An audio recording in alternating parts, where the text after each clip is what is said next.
안녕하세요. 전 은혜도 모르는 파렴치 않은 뼈아픈 말로를 두 눈으로 똑똑히 목격했던 30대 여성입니다. 물에 빠진 사람을 겨우 건져놓으니 보따리 내놓으라고 한다는 일이 저에게 일어날 줄이야 꿈에도 상상도 못했는데요. 직접 그런 상황을 대면하게 되니 정말 황당하고 어이가 없더라고요. 그렇지만 전 그대로 당할 수밖에 없었는데요. 제가 어떻게 반격을 했는지 지금부터 속 시원하게 여러분들께 얘기해 보려고 합니다. 저희 집엔 만인의 사랑을 받는 사람이 한 명 있는데요. 그건 바로 저희 아빠입니다.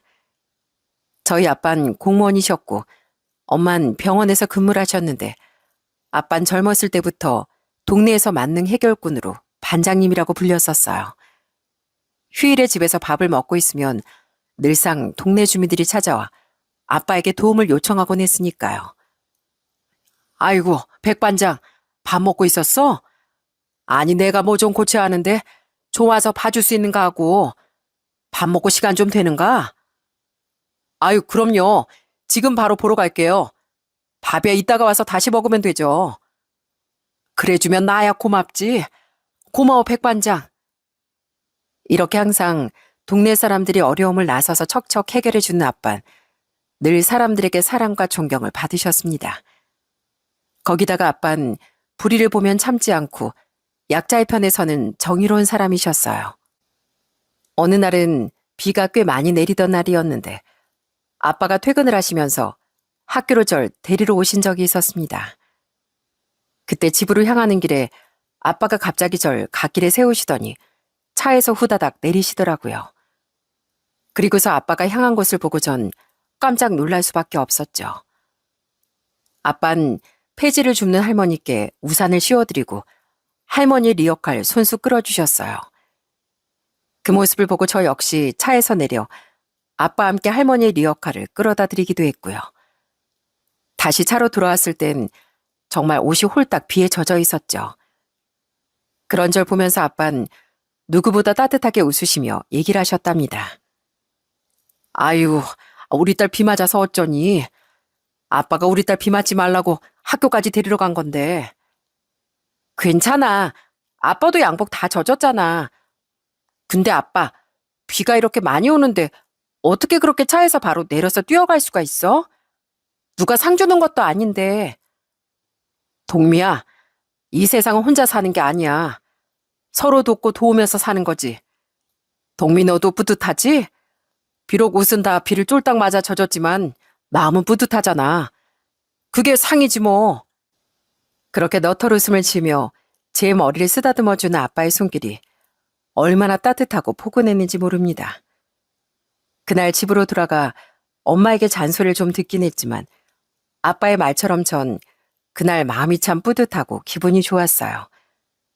아빤 저와 남동생에게 늘 약자의 편에 서서 정의롭게 살아야 한다고 얘기를 하셨고 그런 아빠의 영향을 많이 받아 저흰 건강하게 잘 자랄 수 있었답니다. 전 대학을 나와 직장에 취직하면서 사회생활을 하게 되었어요. 그러다 20대 후반에 만나던 남자친구와 결혼을 결심하게 되었죠. 예비 시댁은 충청도였는데 예비 시부는 평생 꽃게잡이 어선을 탔던 사람이었어요. 그러다 60대 초반에 병에 걸리셔서 그 뒤론 일도 하지 않으셨고 예비 시모는 지역 횟집 식당에서 직원으로 일을 하셨죠. 그리고 남편보다 6살, 8살이 많은 누나들이 있었는데요.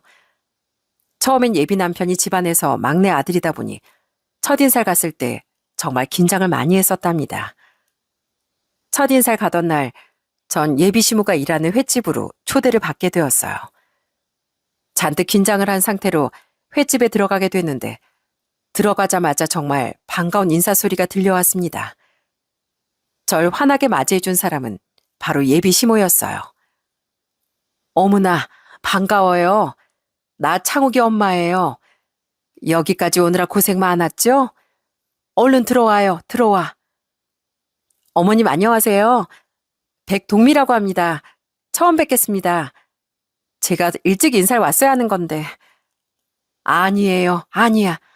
나도 바쁘고 다들 바쁘지 뭐. 창욱이가 동미 씨 얘기 많이 했어요. 듣던 것보다 훨씬 더 미인인데 얼른 들어와서 앉아요. 창욱이 누나들도 다 와 있고 아버지도 와 계시고요. 밥 먹으면서 우리 천천히 얘기 나눠봐요. 그렇게 식당 안으로 들어가니 예비 시부와 예비 신우들도 모두 일어나 절 반갑게 맞이해 주시더군요.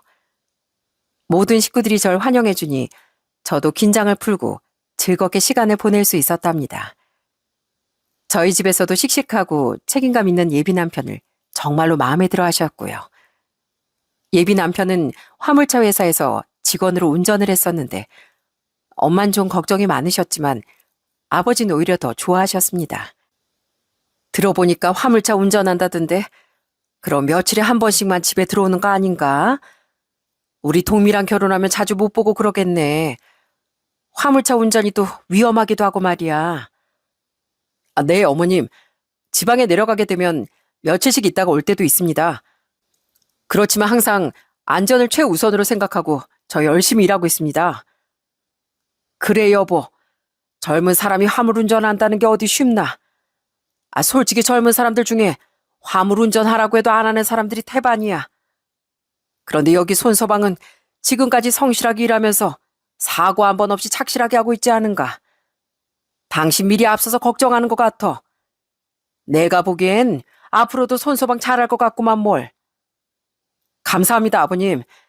제가 정말 열심히 일해서 동민 씨 꼭 행복하게 해주겠습니다. 그래, 그래. 난 자네 그 씩씩함이 아주 마음에 드네. 아빠의 적극적인 지원으로 저희 집에서도 결혼 허락을 받게 되었고, 그렇게 저흰 결혼을 하게 되었어요. 저보다 3살이 많았던 남편은 정말 성실하고 책임감이 강한 사람이었어요. 화물차 운전을 하시는 분들은 아시겠지만 한번 운전을 하게 되면 몇 시간 동안 내내 운전만 할 때도 많고 먼 지역으로 운송을 갈 때면 하차 시간 때문에 화물차 안에서 잠을 자야 할 때도 많잖아요. 그런 힘든 일을 하면서도 남편은 투정 한번 부리지 않고 정말 성실하게 일했답니다. 그리고 남편은 항상 저희 집에도 참 잘했어요. 어디 지방에 갈 때마다 그 지역의 특산물이라고 하면서 늘 가족들을 위해 사오곤 했으니까요. 거창에 가면 사과를 한가득 사와서 친정 시댁 식구들에게 나눠주기도 하고 옥천에 갈 때면 잊지 않고 제가 좋아하는 복숭아를 사오기도 했습니다. 늘 운송 시간에 맞춰 바쁘게 움직이다 보니 시간이 촉박할 때도 많지만 여유가 있을 때면 가족들을 위한 이런 소소한 선물도 남편이 잊지 않았죠. 결혼을 하고서 전 바로 임신을 하게 되었고 다음에 아들을 낳게 되었어요. 그러다 보니 남편은 전보다 더 큰 책임감을 느끼곤 했습니다. 며칠씩 지방에 갔다가 온 날에도 남편은 아들과 항상 시간을 보내더라고요. 그런 남편을 보면서 혹시라도 피곤하진 않을까 전 걱정스런 말을 할 때도 있었어요. 여보, 아이 좀 내려놓고 쉬어. 당신 며칠 동안 통잠도 제대로 못 잤을 거 아니야. 피곤하지 않어? 방에 들어가서 잠깐 눈이라도 붙여. 내일 또 일찍 나가봐야 한다며. 난 우리 아들 보면 피로가 싹 날아가. 요 며칠 못 봐서 얼마나 보고 싶었는데. 아휴, 얼른 이 녀석 컸으면 좋겠네. 언제 아빠 하면서 오나 몰라. 언제 내가 제일 보고 싶다더니 아들 태어나니까 아주 아들 바보가 다 됐네. 에이, 무슨 소리야. 지금도 여전히 1순위는 당신이지. 여보, 내가 앞으로 더 열심히 일할게. 당신이랑 우리 아들 편하게 살 수 있게 내가 열심히 일해서 돈 많이 벌 거야. 남편은 항상 저와 아들을 위해 일을 한다고 했고 그런 남편에게 전 참 고맙고 미안하더라고요. 그런 남편에게 큰일이 벌어진 건 결혼 2년 만이었어요. 새벽에 잠이 들었는데 갑자기 울리는 핸드폰 소리에 화들짝 놀라 일어나 전화를 받게 되었죠. 그런데 그 전화를 받고서 전 바로 집 밖으로 뛰쳐나갈 수밖에 없었어요. 졸음운전을 하던 차가 갑자기 남편이 주행하던 차로로 끼어들게 되면서 이를 피하려던 남편이 벽면을 들이받고 크게 다치고 말았죠. 결국 남편은 병원에서 2달 동안 입원을 해야만 했습니다. 친정, 시댁 식구들도 모두 깜짝 놀랐어요. 처음 병원에 병문안을 오셨던 시모는 남편 앞에선 아무렇지 않은 척 얘기를 하셨지만 병실 밖을 나오고선 제 앞에서 눈물을 많이 흘리셨답니다. 애미야, 우리 아들 화물차 운전 좀 못하게 하면 안 되겠니? 저렇게 다친 거 보고 나니까 앞으로 운전하는 거 어떻게 볼지 모르겠다. 들어보니 몸 다 낫고 나면 다시 일한다 하던데 네가 좀 알려보면 안 되겠니? 걱정 마세요, 어머님. 저희도 많이 고민하고 있어요. 남편도 지금까지 했던 일이 화물차 일이다 보니 그렇게 말하는 것 같아요. 아휴, 내가 정말 속상해서 말도 못하겠다. 애비 앞에선 꾹 참았지만 오는 내내 어찌나 심장이 벌렁벌렁 하던지 앞으로 또 사고가 안 날 거라는 보장도 없고 너나 어린 손주 생각하면 더 이상 일하는 건 어렵지 않겠어? 시모의 말처럼 저도 이런 걱정을 하지 않았던 건 아니었습니다. 평소에도 남편은 화물차 운전을 하면서 잠도 제대로 못 자고 화물차 안에서 쪽잠을 자고 그런 적도 정말 많았거든요. 늘 피곤을 안고 사는 남편을 보면서 언제고 사고가 날 수도 있겠다는 생각을 했었는데 정말로 큰 사고를 당하고 나니 더 걱정이 되더라고요. 그렇게 전 남편과 병원 생활을 하면서 정말 많은 대화를 나눴습니다. 처음엔 다시 화물차 일을 하겠다는 남편을 설득하고 다른 일을 해보는 건 어떻겠냐는 말을 꺼냈습니다. 그러자 며칠 동안 고민하던 남편이 저한테 슬쩍 얘기를 꺼내는 게 있었어요. 여보, 사실 나 예전부터 하고 싶었던 일이 있었는데 하고 싶었던 일? 그게 뭔데? 그게 실은 나 화물차 일 시작한 것도 참치집 열고 싶어서였어. 나 전에 참치집에서 직원으로 일했던 거 말했었지? 거기서 한 2년 정도 일하면서 나중에 꼭 한번 참치집을 차리고 싶었거든. 배우긴 다 배웠는데 자금도 없고 도움받을 곳도 없다 보니까 자금 만들려고 화물차 운전 시작했던 거였거든. 이왕 이렇게 된 거 참치집을 한번 차려보면 어떨까 싶은데. 전 남편의 얘기를 듣고 곰곰이 생각을 해보게 되었어요. 사실 전에 남편과 연애하던 시절 남편이 참치집에서 일을 했었다는 얘기를 들었었거든요. 그때 능력도 인정받고 잘했다고 했는데 같이 일하는 사람들과 트러블이 생겨 그만두게 된 거였습니다. 당시엔 그냥 스쳐 지나가는 얘기라 별 생각을 하지 않았는데 남편이 이렇게까지 말을 하니 정말 한번 도전을 해보는 것도 좋을 것 같다 싶더라고요. 그렇지만 화물차 운전을 한 지도 오래됐고 참치집 일을 당장 시작하기엔 좀 걱정이 앞섰죠. 그래서 남편에게 한 가지 제안을 했습니다. 여보, 그러면 당신 지금은 참치 손질이나 이런 거 안 한 지도 오래됐잖아. 그러니까 우선은 다른 곳에서 일을 좀 해보고 당신 혼자 잘할 수 있겠다 싶을 때 하는 건 어떻게 생각해? 아, 그지? 내가 거기 그만둔 지 오래됐으니까 하긴 손이 좀 굳긴 했겠다. 당신 말이 맞는 것 같아. 바로 시작하기보단 다른 곳에서 먼저 배워보는 게 좋을 것 같긴 하다. 알았어. 내가 그럼 그때 알았던 사람들한테 한번 물어볼게. 그렇게 남편은 퇴원 후에 아는 사람이 운영하던 참치집에서 일을 시작하게 되었어요. 사실 거의 5년이 넘도록 화물차 운전을 하던 사람이라 그 감각이 빨리 돌아올까 싶은 생각을 했었어요. 그런데 남편은 정말 성실하게 열심히 일을 배웠고 거의 1년 만에 인정을 받게 되었어요. 하루는 남편이 일하는 참치집에 초대를 받아 남편이 직접 손질한 참치를 먹어본 적도 있었어요.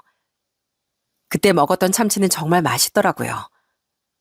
우와, 여보, 정말 맛있어. 진짜 이거 당신이 직접 손질한 거 맞아? 사장님, 사장님이 옆에서 도와주신 거 아니고요?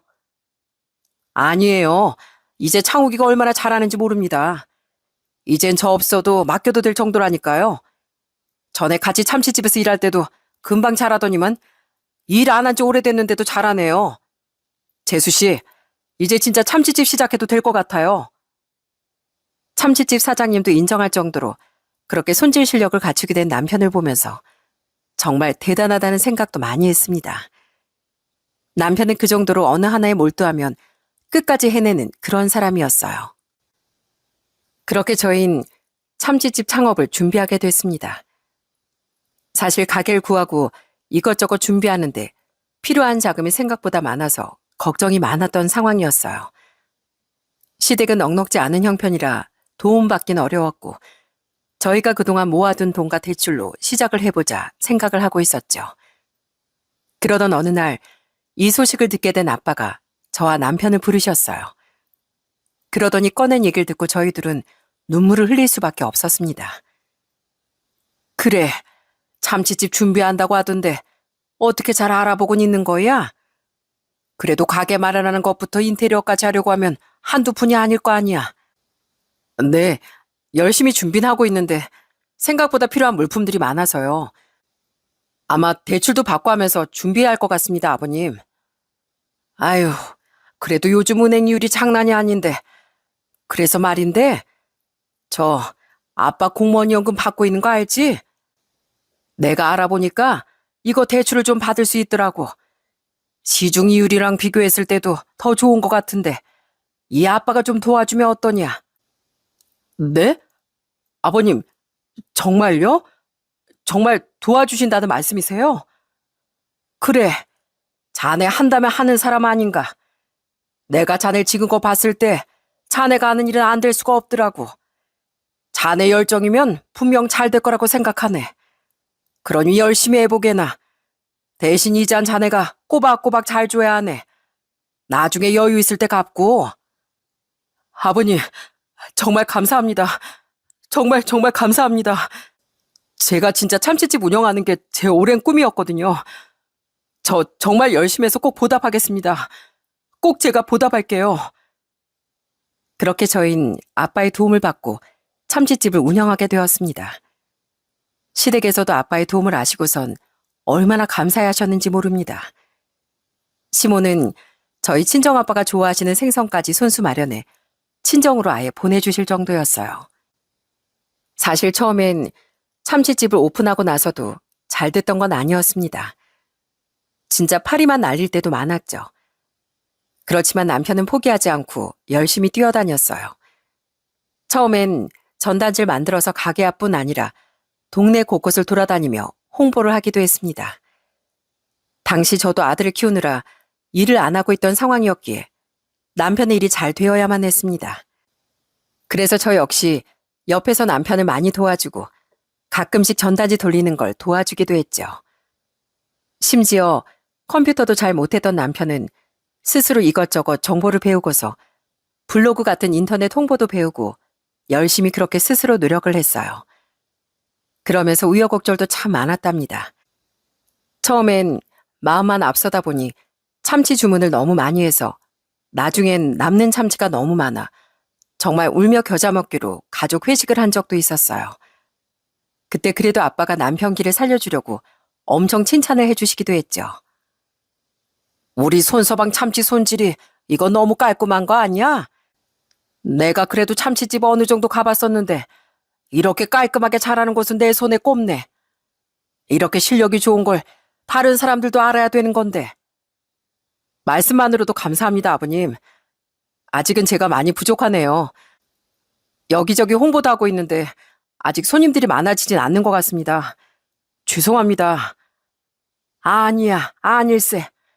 자네 실력이면 입소문 나는 거 금방이지 뭐. 한번 입소문 나기 시작하면 아마 여기 발 디딜 틈 없이 바쁠 거야. 나중에 바쁘기 시작하면 이렇게 가족들 다 같이 모여 밥 먹는 시간도 없을 거라 아마. 내가 보기엔 자네 분명 더 바빠질 걸세. 정말 아빠의 칭찬을 받고 나서부턴 슬슬 남편의 참치집은 손님들이 많아지기 시작했습니다. 그러면서 식당을 오픈한 지 2년 후부턴 진짜 대박이 나기 시작했어요. 저도 남편이 그동안 얼마나 열심히 했는지 알기 때문에 그 부분은 저도 인정합니다. 진짜 저녁 시간대면 눈코 뜰 새 없이 바쁘다 보니 제가 간간히 가서 도와준 적도 있었어요. 설거지부터 서빙까지 도와주면서 마감때까지 일을 하고 남편과 돌아올 때면 지치긴 해도 정말 뿌듯하고 기쁘더라고요. 여보, 고마워. 오늘 진짜 바빴는데 당신 덕분에 그래도 일이 좀 수월했어. 진짜 고마워. 많이 힘들었지? 아, 내내 설거지만 하고 허리 아프겠다. 아니야. 오늘 당신 도와주러 가니까 당신이 얼마나 힘들게 일하는지 알겠더만. 진짜 고생이 많아, 여보. 근데 당신 표정이 왜 이렇게 좋아? 요즘 당신 피곤한데도 기분 좋아 보이네. 여보, 나 실은 요즘 진짜 행복하다. 평생 하고 싶었던 일 하니까 얼마나 재밌는지 몰라. 사람들이랑 소소하게 대화하는 것도 재밌고, 거기다가 가게도 잘 되니까 얼마나 행복한데. 아, 앞으로도 요즘처럼 잘 되면 좋겠다. 그렇게 남편과 하하호호 웃으며 집으로 돌아오면서 정말 이 행복이 오래오래 계속됐으면 좋겠다는 생각을 했습니다. 그런데 역시나 돈이라는 게 참 웃기더라고요. 없을 땐 그렇게 간절하더니 풍족해지니 사람 마음을 이렇게 흔들 줄은 몰랐습니다. 어느 날부터 돈을 많이 벌기 시작하니 남편이 점점 변하더라고요. 그 성실하고 착실한 사람이 이렇게 변할 줄이야 그때는 몰랐죠. 한 번은 큰 신우한테서 저한테 전화가 왔습니다. 올케. 잘 지내고 있지? 안 그래도 한번 올케 보러 가야 하는데 나도 정신이 없어서 못 가고 있네. 그래, 별일 없지? 아이, 별일은요. 요즘 남편도 식당 하느라 바쁘고 저도 아이 보느라고 정신이 없네요. 제가 먼저 연락을 했어야 하는 건데 형님도 잘 지내시죠? 아유, 그럼. 올케 덕분에 우리 진짜 편하게 이사했어. 정말 고마워. 동생은 갚지 않아도 된다고 했지만, 아유, 내가 어떻게 그래. 다음에 내가 잘 되면 올케한테 꼭 돈 갚을게. 알았지? 아유, 정말 고마워. 나 고맙다는 말 하려고 전화한 거야. 전 큰 신우의 말이 무슨 말인지 이해가 되지 않았어요. 돈을 갚는다니 그게 무슨 말인가 싶어서 남편에게 물어보게 되었어요. 그런데 남편이 하는 말이 정말 기가 막히더라고요. 아, 큰 누나한테 돈 좀 보내줬어. 누나 이사하는데 좀 빠듯한 것 같아서. 뭐? 아니, 얼마나? 얼마나 보내줬는데 형님이 돈을 갚는다고 그래. 1,500만 원. 뭐? 1,500만 원? 아니, 그 큰 돈을 보내면서 나한테 말 한마디 상의 한 번 안 한 거야? 그 정도 보내는 거면 나한테 말을 했어야지. 뭘 이 정도 가지고 상의까지 해. 그리고 내가 번 돈 내가 쓴다는데 뭐 일일이 당신한테 말을 해야 하는 거야? 생활비 주잖아, 생활비. 나머지 내가 좀 알아서 할게. 내가 뭐 내가 버는 돈에 비해서 과하게 쓰는 것도 아니고 왜 그래 대체? 아무리 그래도 그렇지. 우리 부부인데 당연히 먼저 상의해야 맞는 거 아니야? 진짜. 안 그래도 바쁜데 뭘 일일이 다 상의를 하냐고. 내가 알아서 한다니까. 그때부터 남편은 점점 돈을 마음대로 쓰기 시작했습니다. 제가 한번 이렇게 기분 나빠하자 그때부터 몰래 시댁에 큰 돈을 주고서 말도 안 하고 숨기기 시작하더군요. 큰 신우이뿐 아니라 둘째 신우한테도 1,000만 원을 보내주곤 나중에 제가 알았을 땐 자기 어렸을 적에 서울 처음 왔을 때 달방을 얻어준 값 갚는 거라며 대수롭지 않게 얘기를 하기도 했습니다. 그런 일이 정말 많아지기 시작하면서 저와 남편 사이에도 점점 골이 생기기 시작했어요. 특히나 남편과의 갈등이 심해진 건 바로 술 때문이었죠. 아무래도 가게에 젊은 사람들이 많이 오고 가고 거기다 주변 상인들이 대부분 젊은 사장들이 많다 보니까 그 사람들과 어울리기 시작하면서부터 집에도 늦게 들어오고 술을 엄청 마시기 시작하더라고요. 어느 날은 남편 옷을 정리하는데 주머니에서 카드 영수증이 나온 거였습니다. 그런데 그 영수증을 보고서 진짜 경악을 금치 못했어요. 상호명도 이상했지만 술값이 무려 239만 원이나 결제된 거였어요. 인터넷으로 검색도 해보고 알아보니 여기가 아가씨들이 나오는 그런 술집이더라고요. 그걸 알고서 얼마나 화가 나던지 제가 바로 남편에게 따져 물었습니다.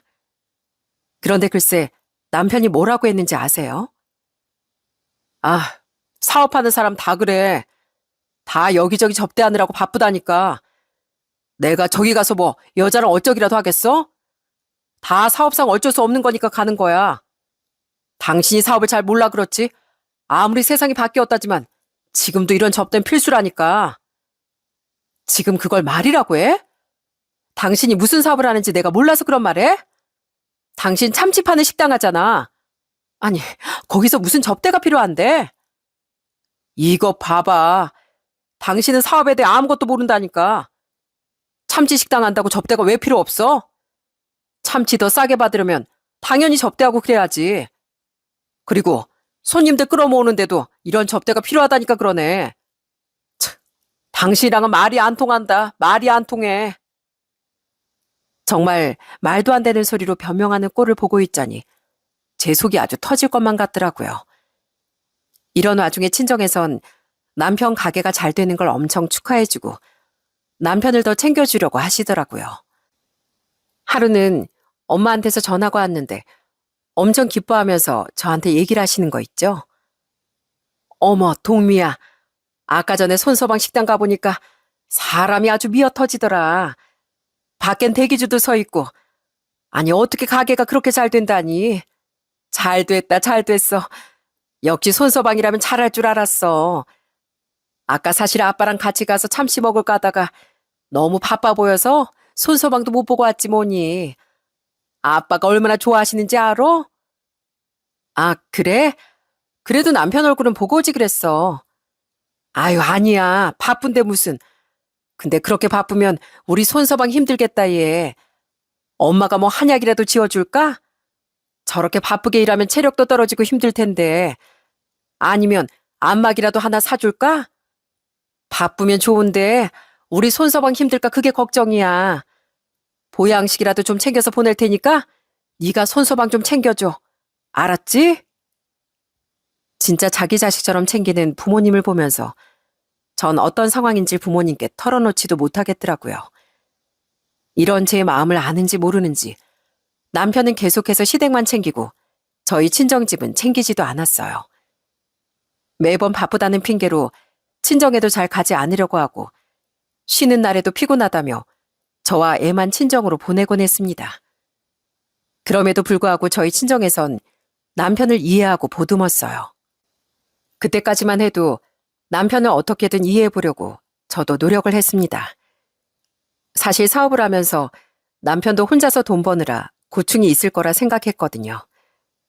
그런데 그런 제 마음이 결혼한 지 5년 만에 차갑게 식어버린 사건이 벌어지고 말았습니다.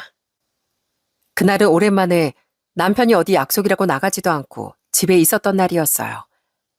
남편이 씻겠다며 욕실로 들어갔고 5살인 아들이 남편의 핸드폰으로 영상을 보고 있었죠. 그쯤 애들이 핸드폰을 또 많이 보잖아요.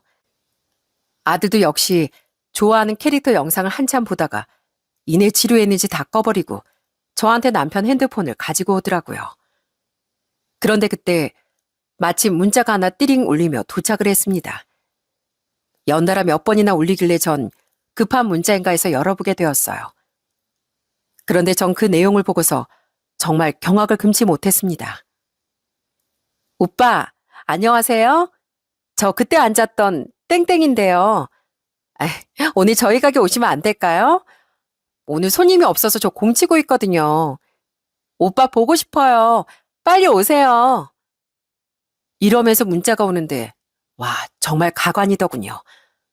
그걸 보고서 전 바로 남편의 다른 문자들도 보기 시작했습니다. 그런데 이 여자뿐 아니라 어디 없어 여자랑도 계속 연락을 하고 지내고 있었고 서로 보고 싶다느니 어쩐다느니 이런 말을 서스럼 없이 하고 있더라고요. 거기다 이게 다가 아니었어요. 또 어떤 문자를 봤더니만 처음 본 여자랑 둘이 대화를 한 내역이 있었는데 그 여자는 또 어디서 만났는지 아세요? 바로 나이트에서 만났던 여자더라고요. 나이트에서 만나서 재밌었느니 어쩌냐 하면서 신나게 대화하는 걸 보고 나니 머리에 있던 핀 하나가 탁 빠지는 것 같은 느낌이었습니다. 온몸이 부들부들 떨리는데 화를 주체하지 못하겠더라고요. 딱 그때 남편이 씻고 나온 모습이 보였습니다. 전 남편을 향해 소리를 쳤어요. 당신, 이거 뭐야? 어? 도대체 이 여자들은 뭐냐고? 뭐야? 아, 뭐야? 당신 내 핸드폰 뒤진 거야? 아니, 왜 남의 핸드폰을 뒤져? 그거 별거 아니야. 왜 남의 핸드폰을 봐가지고 난리야? 뭐? 남의 핸드폰? 야, 너 뒤에서 이딴 짓거리 하느라 바빴니? 어떻게 처자식까지 있는 사람이 밖에서 이런 짓을 할 수가 있어? 도대체 당신 밖에서 뭐 하고 다니는 거야? 아들 보기 창피하지도 않아? 아, 내가 뭐 어쨌다고 그래. 내가 뭐 이 여자들이랑 바람이 나서 뭘 어쨌어. 이게 바람이 아니면 뭔데? 여자들이랑 희희낙낙 별 얘기 다 하면서 연락 주고받고 하는 게 바람이 아니면 뭐냐고. 바람은 무슨, 이 여자들이랑 잔 것도 아니고 데이트한 것도 아니고 밥 한 끼 먹고 술 한 잔 마신 것뿐이야. 그리고 내가 무슨 술집 여자들이랑 뭘 어쩌겠어. 그냥 한번 접대야 하니까 친하게 지낸 것뿐이지 뭐. 진짜 답답하다 답답해. 아니, 밖에서 사업하는 남편 이런 식으로 대하면 어쩌자는 거야? 사업을 하라는 거야 말라는 거야? 적반하장으로 오히려 화내는 남편을 보면서 얼마나 기가 찼는지 모릅니다. 싹싹 빌어도 모자랄 판국에 오히려 자신을 얽매고 답답하게 한다며 말을 하더라고요. 거기다가 남편은 더 화를 내면서 저에게 엄청난 폭언을 쏟기 시작했습니다. 그래, 당신 말 한번 잘했다. 나 당신이랑 진짜 도저히 못 살겠어. 어? 사업하는 사람 어느 정도 이해해주고 그래야지. 사람이 사업하다 보면 좀 그럴 수도 있는 거지. 뭘 이런 거 가지고 사람을 죄인 취급을 하는 거야? 나 도저히 당신이랑 못 살겠어. 내 나이 이제 고작 30대 후반이야. 내가 지금까지 왜 이렇게 살았는지 모르겠고 밖에 나가보면 당신보다 더 예쁘고 쌩쌩한 여자들 천지야. 당신은 진짜 우리나라 하위 10%도 안 되는 거 모르지? 내가 지금껏 참고 살아준 걸 감사한 줄도 모르고 이제 나 돈도 잘 벌고 너랑 더 살 이유 없어. 그러니까 정신 좀 차려. 그러더니 남편은 옷만 입고 바로 나가버리더군요. 그리고 나선 한 통 연락도 없었고요. 여러분, 저희 남편 진짜 배은망덕하지 않나요? 물론 본인이 노력해서 거기까지 올라간 것은 저도 인정합니다. 그런데 그 시작을 생각도 하지 않는 남편의 꼬라지를 보면서 전 도저히 참을 수가 없었어요. 그래서 전 결단을 했습니다. 남편이 그렇게 집을 나가고서 연락이 두절된 후 이틀이 지났을 때 그때서야 남편은 저한테 연락이 왔어요. 제가 전화를 받자마자 남편은 정말 다급한 목소리로 물었습니다. 당신 혹시 우리 가게 내놨어? 가게 내놨냐고? 가게 내놨는데 왜? 아니, 그걸 왜 내놔? 그리고 내 가게를 왜 당신이 내놔? 지금 뭐 하자는 거야? 당신 그 가게 4명인 거 잊었구나? 당신은 그 가게 운영할 자격도 없어. 그 가게 우리 아빠가 해주신 거잖아. 근데 당신 지금 뭐해? 우리 아빠한테 원금 조금이라도 갚았어? 이자만 내고 지금까지 번 돈 원금 갚았냐고. 너랑 네 집만 호의호식하고 있는 거 내가 모를 줄 알고? 부동산에 물어보니까 그래도 장사가 잘 돼서 권리금도 많이 받을 수 있긴 하더라. 그래서 내가 가게 내놓기로 했어. 뭐라고? 아니, 그게 왜 네 가게야? 내가 내 힘으로 키워낸 가게지. 명의만 네 거지. 그건 내 거야. 내 거라고. 전 남편의 말에 코웃음이 절로 나왔습니다.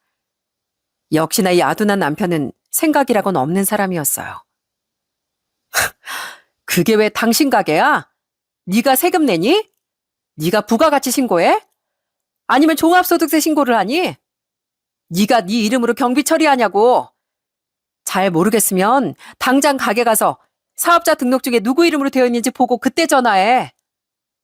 야, 나 그 가게 절대 못 줘.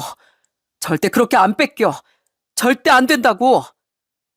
그럼 어디 마음대로 해봐. 근데 어쩌지? 법적으로는 분명 내 명의로 되어 있는데. 시작도 아마 우리 아빠 돈으로 시작한 거 다 입증될걸. 어디 할 만큼 해봐. 그리고선 전 남편의 전화를 바로 끊어버렸습니다.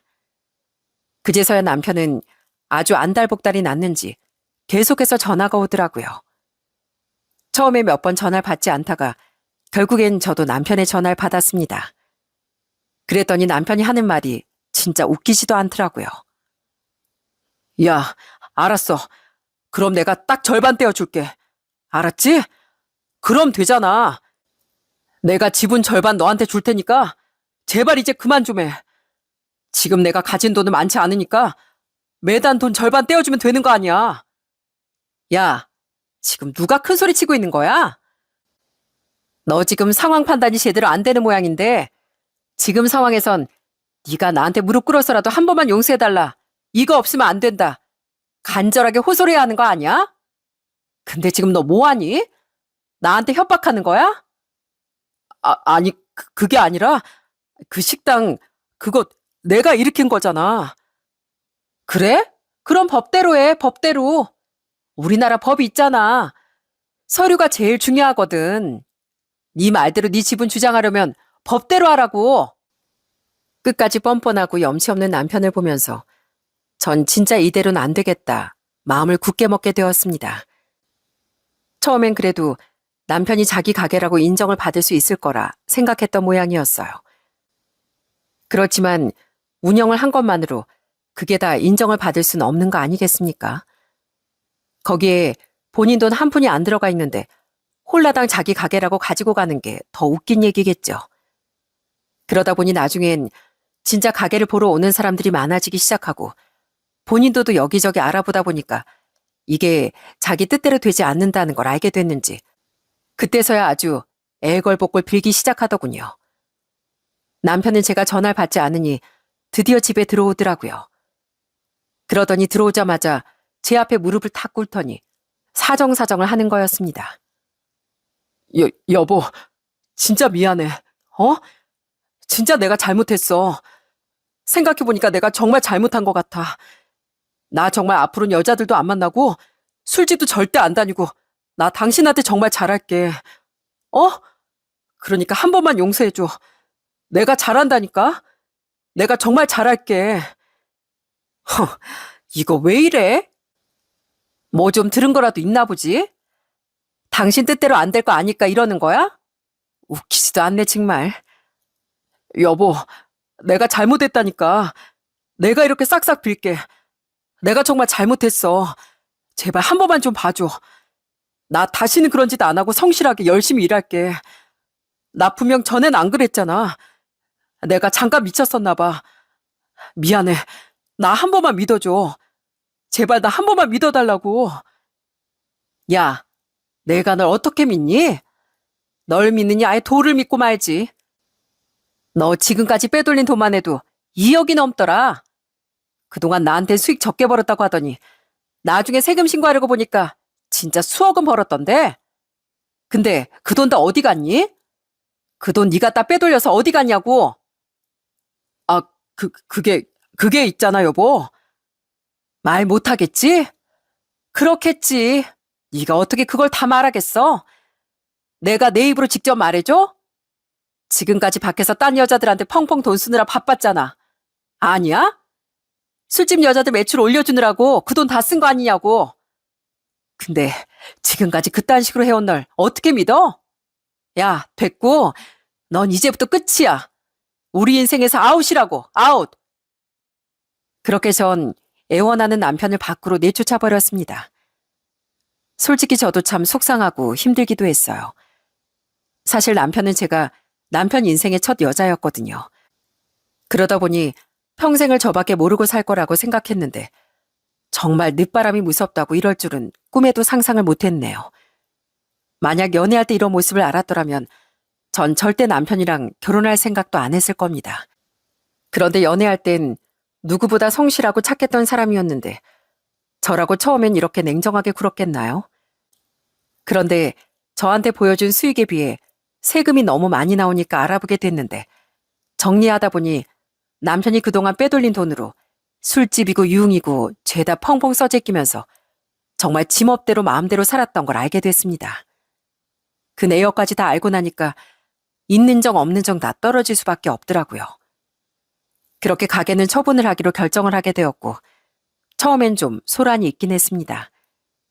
남편은 끝까지 상황을 받아들이지 못하고 가게 정리할 때 와선 아주 난리를 피웠거든요. 여기 내 가게예요. 왜 멋대로 들어와서 가게 보시는데요? 여기 내 가게입니다.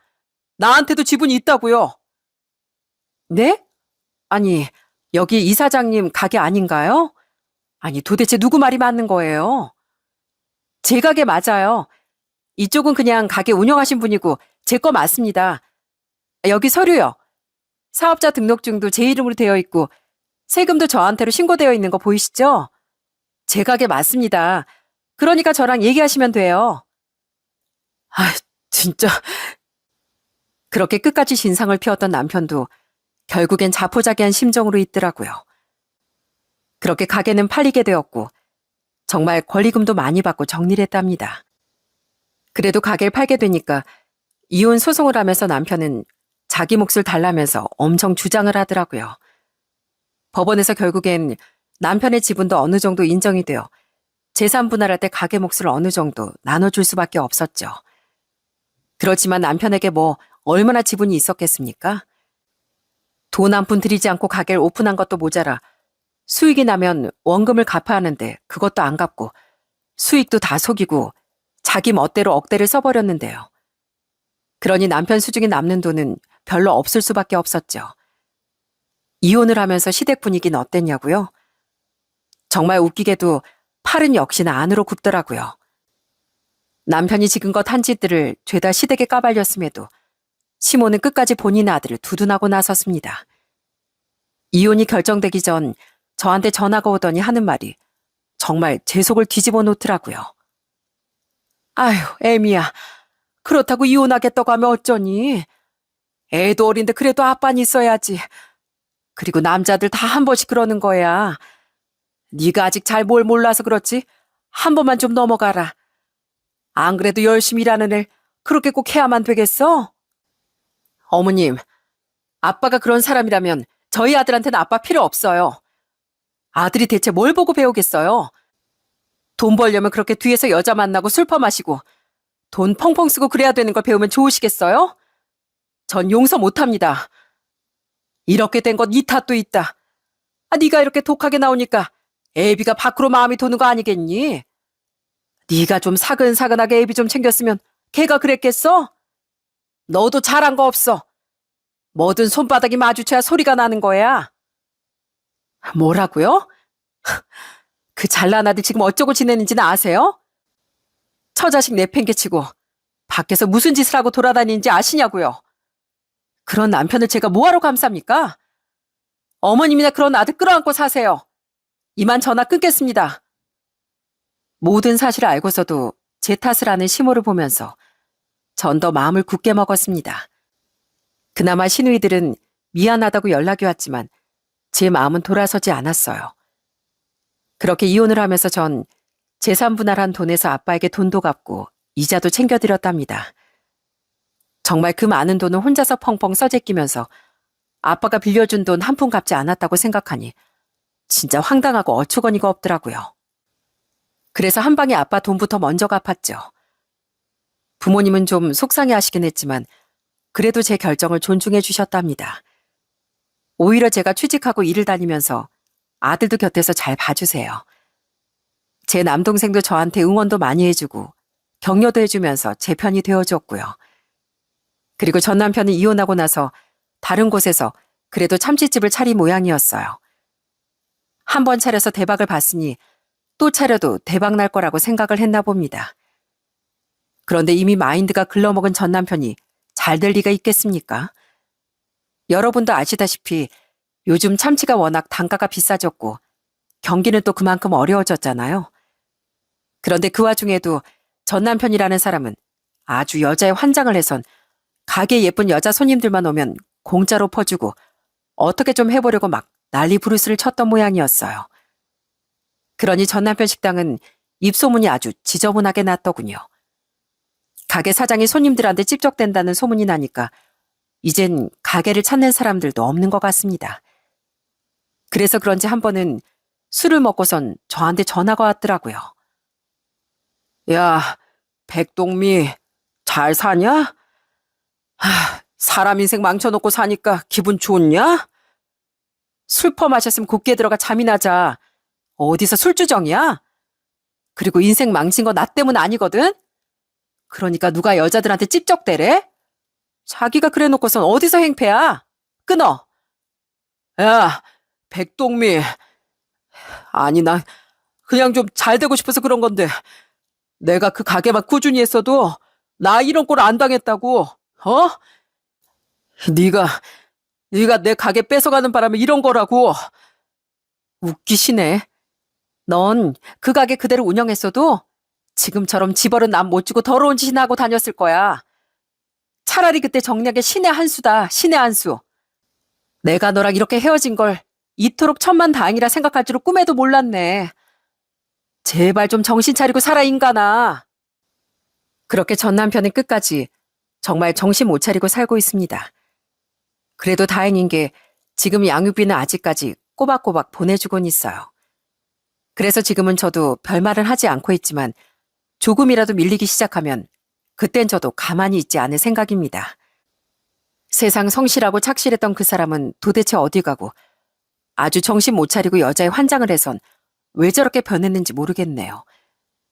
삼천궁녀 의자왕이라고 뭐 그렇게 옆에 여자들 두고 싶었던 건지 도대체 알 수가 없습니다. 남장 가진 게 많아지면 그때서야 본색을 드러낸다고 하는데 정말 그 말이 맞더라고요. 이런 한심한 남편을 그동안 믿고 있었다니 지금이라도 제가 정신을 바짝 차린 게 다행이다 싶습니다. 어렵고 힘들 땐 이런 성격이 있을 거라고는 생각도 못 했었는데 전 남편은 정말 잘 살 자격도 없는 것 같아요. 제발 좀 정신 차려서 똑바로 인생을 살아갔으면 좋겠다는 생각뿐이네요. 아빠의 그런 도움을 그때만 고마워하고 나중엔 감사한 마음도 갖지 않았던 남편처럼 세상엔 배은망덕한 사람들이 너무 많은 것 같아요. 사실 온정을 베푸는 사람들은 보답을 받을 거란 생각으로 베푸는 게 아니잖아요. 그러다 보니 받은 사람들도 이걸 다시 되돌려주지 않아도 된다고 생각을 하는 것 같아요. 그렇지만 중요한 건 내가 되갚지 않더라도 감사한 마음만큼은 잊지 않는 거라고 생각합니다. 이곳 사연들을 볼 때도 가끔씩 은혜를 잊고서도 고마운 마음은커녕 오히려 적반하장으로 나오는 사람들이 종종 나오는데 그때마다 정말 어찌나 열불이 터지는지 몰라요. 그나마 세상엔 또 그런 사람들이 결국엔 벌을 받게 되니 그래도 다행인 것 같고요. 지금 저희 부모님은 은퇴하시고 남동생과 함께 봉사도 자주 다니시고 다른 사람들 위해 온정을 베풀고 계시답니다.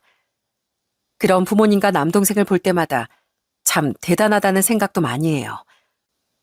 아빠가 제가 어릴 때부터 하셨던 말씀처럼 세상은 혼자서만 살아가는 게 아닌 것 같습니다.